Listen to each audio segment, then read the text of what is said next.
Assalamualaikum warahmatullahi wabarakatuh. Saya Dr. Heri Nurstianto, spesialis penyakit dalam, konsultan penyakit metabolik endokrin dan diabetes Rumah Sakit Puri Cinere.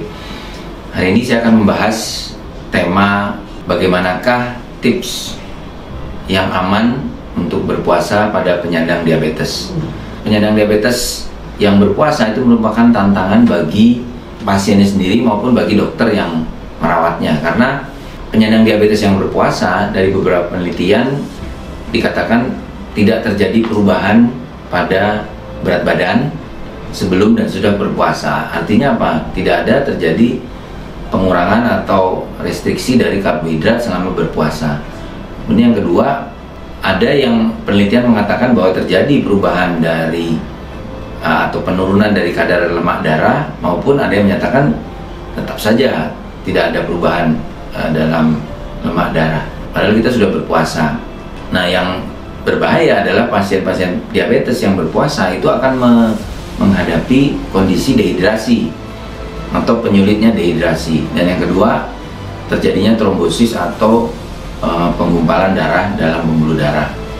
Nah, jadi sebenarnya penyandang diabetes yang berpuasa itu harus mendapatkan satu arahan sehingga puasanya aman, tepat, dan meningkatkan pola hidup sehat dari penyandang diabetes dengan cara pertama memodifikasi atau merubah dosis atau waktu pemberian obat.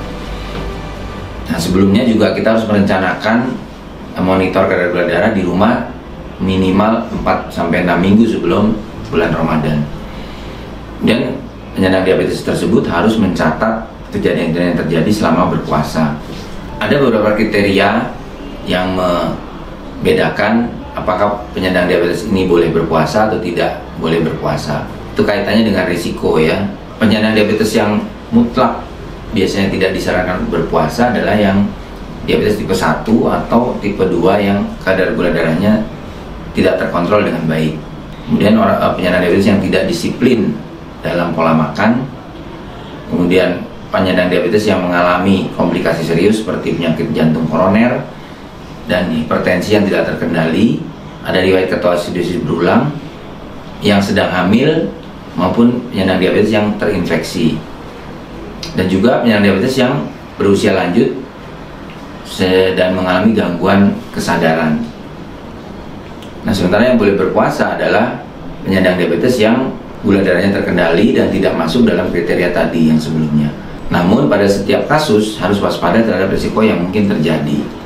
Nah, risiko yang mungkin terjadi pada penyandang diabetes adalah hipoglikemi ataupun hiperglikemi, yaitu gula darah kurang dari 100 pada hipoglikemi, yang satu lagi hiperglikemi yang lebih dari 250, atau kaitannya dengan kemungkinan terjadinya ketoasidosis serta adanya dehidrasi dan trombosis atau tersumbatnya pembuluh darah karena adanya kekentalan.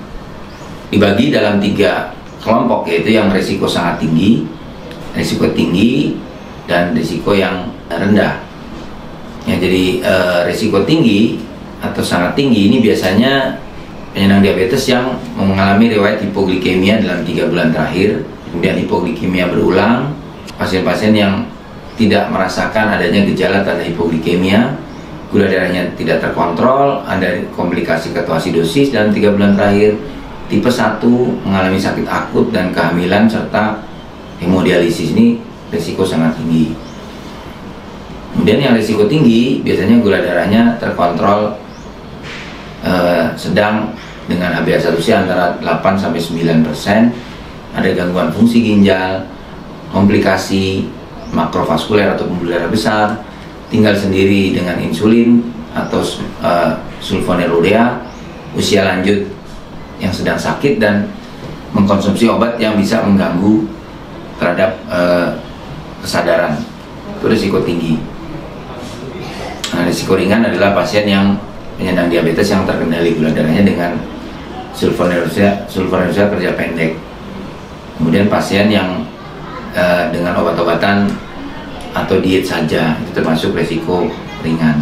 Penyandang diabetes yang akan menjalankan ibadah puasa Ramadan itu memerlukan penyesuaian dosis, baik obat maupun waktu dosis obat maupun waktu minum obatnya.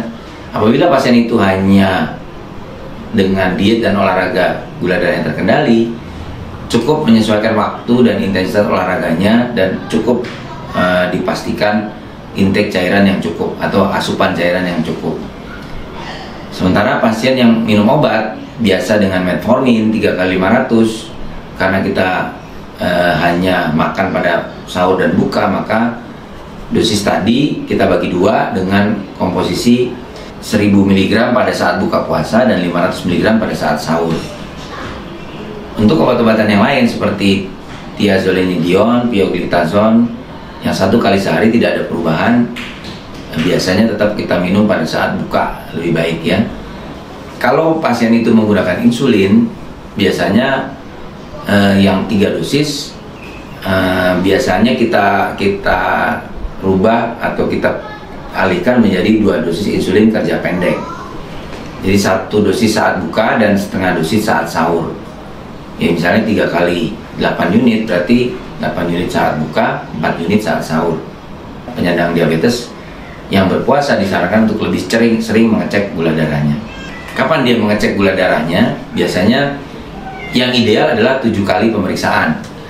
Jadi pada saat sahur, sebelum sahur, kemudian pagi hari antara jam 8 dan 9 pagi, kemudian jam 12 siang, antara jam 2 jam 3, kemudian pada saat asar atau maghrib ya, saat sebelum buka puasa, dan pada malam hari. Jadi serta di tengah malam atau sebelum sahur untuk memantau kadar gula darah yang ada di tengah malam. Nah, dari semua itu kita bisa lihat pola dari kadar gula darah.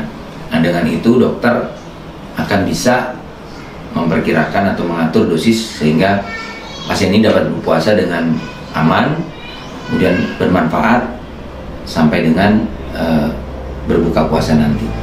Mungkin itu sedikit tips dari saya mengenai penyandang diabetes yang berpuasa. Semoga bermanfaat. Sekian. Assalamualaikum warahmatullahi wabarakatuh.